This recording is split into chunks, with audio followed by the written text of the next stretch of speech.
From theory to practice, motivating students through goals, expectancies, and value. Imagine a student who arrives disengaged and convinced they just can't do math.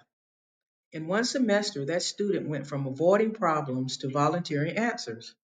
That change wasn't luck, it was strategy grounded in motivation science.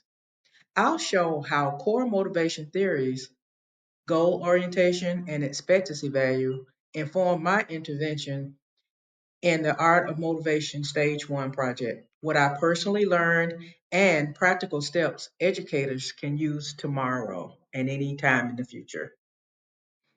Motivation is driven by why students engage, which is value, whether they think they can succeed, expectancy, and the goals they adopt.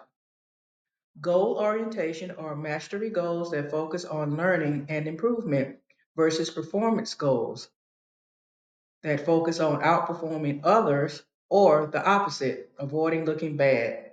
Adaptive outcomes, mastery, and approach oriented performance goals typically support persistence, while performance avoidance undermines student learning. Expectancy value is students' performance, which is a function of expectancies, beliefs about success, times subjective task value, which are interest, utility, importance, and cost to them. Low expectancy or low value reduces motivations of the students. In my small intervention classes, I had students showing low participation, frequent task avoidance, high anxiety about failure, and low perceived utility of tasks.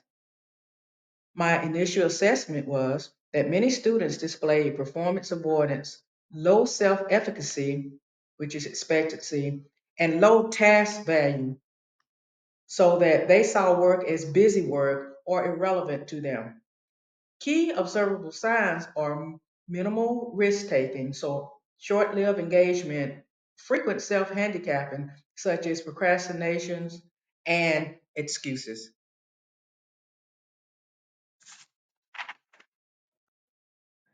Integrating theory into concrete strategies. Strategy one, shift goals toward mastery. Mastery goals foster deep learning and persistence. Structure tasks around growth markers, emphasize improvement over time.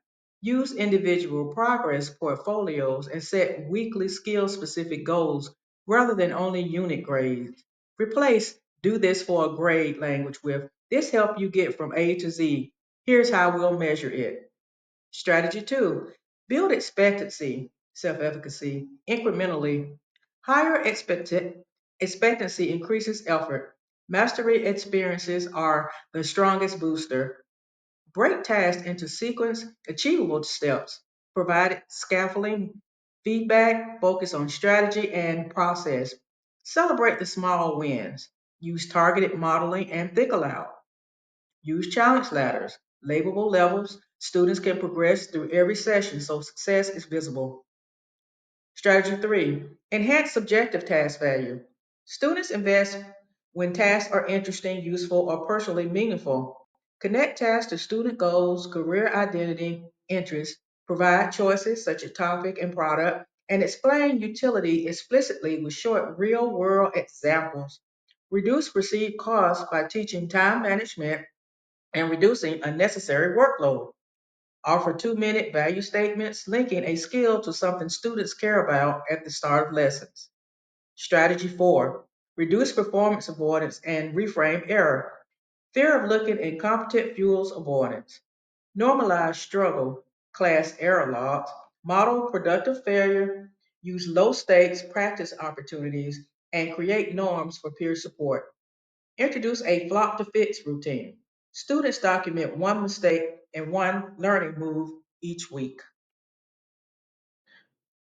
What worked and what didn't. What didn't work was to try to rush the process.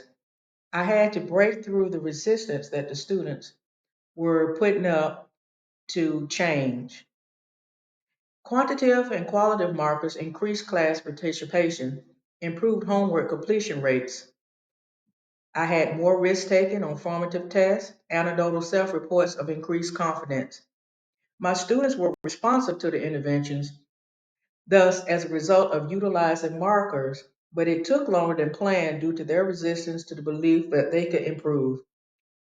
My student Vicky began refusing to attempt proofs. After 2 weeks of scaffolding goals plus a challenge ladder, she attempted and completed problems she previously avoided. This was definitely a hurdle for both of us.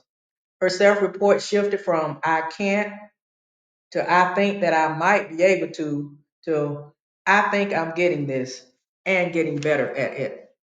Scaffolds increased expectancies, goal reframing decreased fear, and invited mastery oriented behaviors, and task relevance building increased value.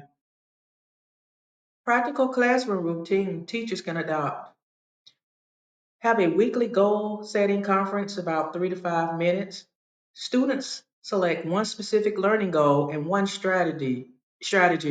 Teachers then record progress. Create visible progress trackers, simple wall charts, or private tracking showing incremental progress. Emphasize growth, not rank. I use private trackers attached to the bottom of classroom folders. Allow students to choose problem contents or final product formats to increase ownership. Choice boards are great ways of presenting units because students have control over their learning. Anticipate challenges. Time constraints.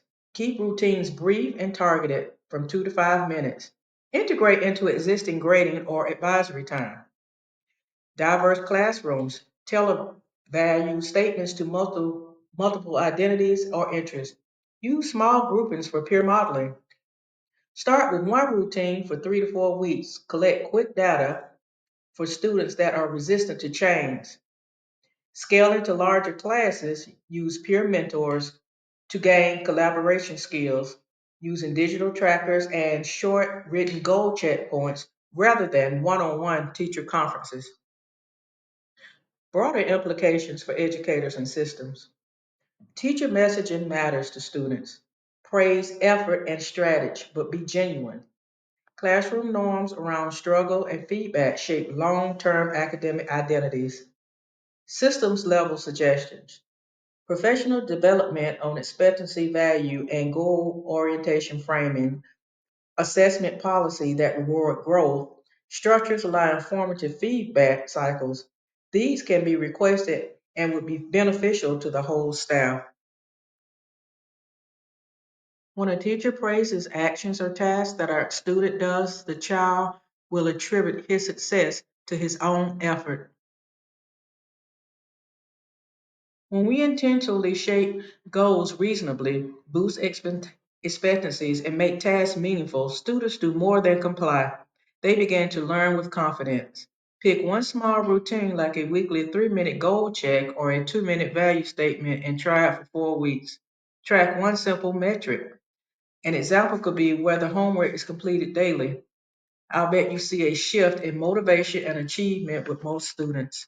Setting goals, as in the core of orientation, are very important and serve as a guide to reach your specific level of achievement.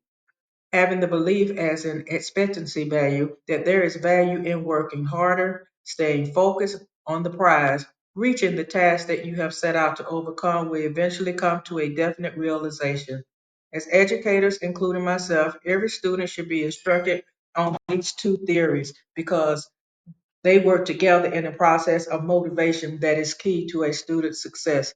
I will implement these two strategies in every subject and grade that I may teach. They are just that important.